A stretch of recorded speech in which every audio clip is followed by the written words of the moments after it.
ವಿಚಾರವಾಗಿ ಎಲ್ಲರೂ ಹಾಜರಾಗಿರ್ಬೇಕಂತೇಳಿ ಮೂಲಕ ಜಿಲ್ಲಾಡಳಿತ ನಾವು ಬಯಸುತ್ತೆ. ಯಾಕಪ್ಪ ಅಂದರೆ ಇದು ಅಂತಿಮ ಹೋರಾಟ.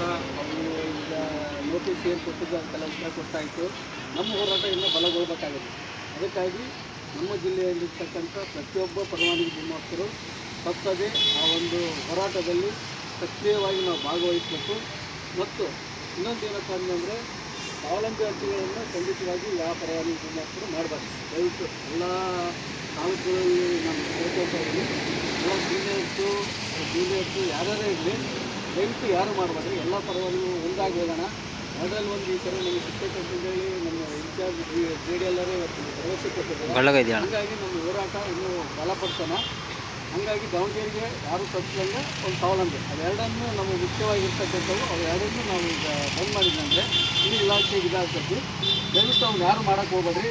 ಅವರು ಯಾರು ಗೌರ್ಮೆಂಟ್ ಸರ್ವಿಸ್ ಸ್ವಾವಲಂಬಿ ಹಾಕೊಂಡು ಮಾಡ್ಕೊಂತಾರಂದ್ರೆ ಮಾಡ್ಕೊಳ್ಳಿ, ಅದಕ್ಕೇನು ಅಬ್ಜೆಕ್ಷನ್ ಮಾಡೋಕ್ಕೆ ಹೋಗ್ಬೇಡ್ರಿ. ನಮ್ಮ ಪರವಾನಗಿ ಭೂಮಾಸ್ತರು ಆತ್ಮಸಾಕ್ಷಿಯಾಗಿ ಯಾರು ಮಾಡೋಕ್ಕೆ ಹೋಗ್ಬೇಡ್ರಿ. ಆ ಮಕ್ಕಳಿಗೆ ದಾವಣಗೆರೆಗೆ ಎಲ್ಲರೂ ಸಕ್ರಿಯವಾಗಿ ಪಾಲ್ಗೊಳ್ಬೇಕು. ಪ್ರತಿಯೊಬ್ಬರು ಇಲ್ಲಿ ಇವತ್ತು ಬಂದಿರತಕ್ಕಂಥ ಸಂಖ್ಯೆ ಅತ್ಯಂತ ಕಡಿಮೆ ಇದೆ. ಭಾಳ ನೋವಿನ ಸಂಗತಿ. ಈಗ ಆಗಬಾರ್ದು. ಆ ಬೃಹತ್ ಪ್ರತಿಭಟನೆಯಲ್ಲಿ ಎಲ್ಲರೂ ವಹಿಸ್ಬೇಕು. ನಮ್ಮ ಡಿಸ್ಟಿಕ್ಕಿಂದು ಅಲ್ಲಿ ಒಂದು ಇದಾಗಬೇಕು. ಆ ಥರ ಒಂದು ನಾವು ರೂಪರೇಷೆ ಮಾಡ್ಕೊಂಡು ನಾವು ಗ್ರೂಪಿಗೆಲ್ಲ ತಿಳಿಸೋದನ್ನ. ಹಂಗಾಗಿ ಎಲ್ಲರೂ ಭಾಗವಹಿಸ್ಕೊಂಡ್ರೆ ಅಲ್ಲಿಂದ ನಮ್ಗೆ ಹತ್ರ ಆಗೈತಿ. ಹಂಗಾಗಿ ಇದು ಕಂಪಲ್ಸರಿ ಎಲ್ಲರೂ ಬರಬೇಕು. ಎಲ್ಲ ಕೆಲಸಗಳು ಅವು ಏನೇ ಕಾರಣಗಳನ್ನು ಹೇಳಕ್ಕೆ ಹೋಗ್ಬೇಕು. ಈ ಒಂದು ಇದಕ್ಕೆ ಮಾತ್ರ ಕಂಪಲ್ಸರಿ ಎಲ್ಲರೂ ಭಾಗವಹಿಸಿ ಅಧ್ಯಕ್ಷರು ಮುಂದೆ ನೋಡಬೇಕು.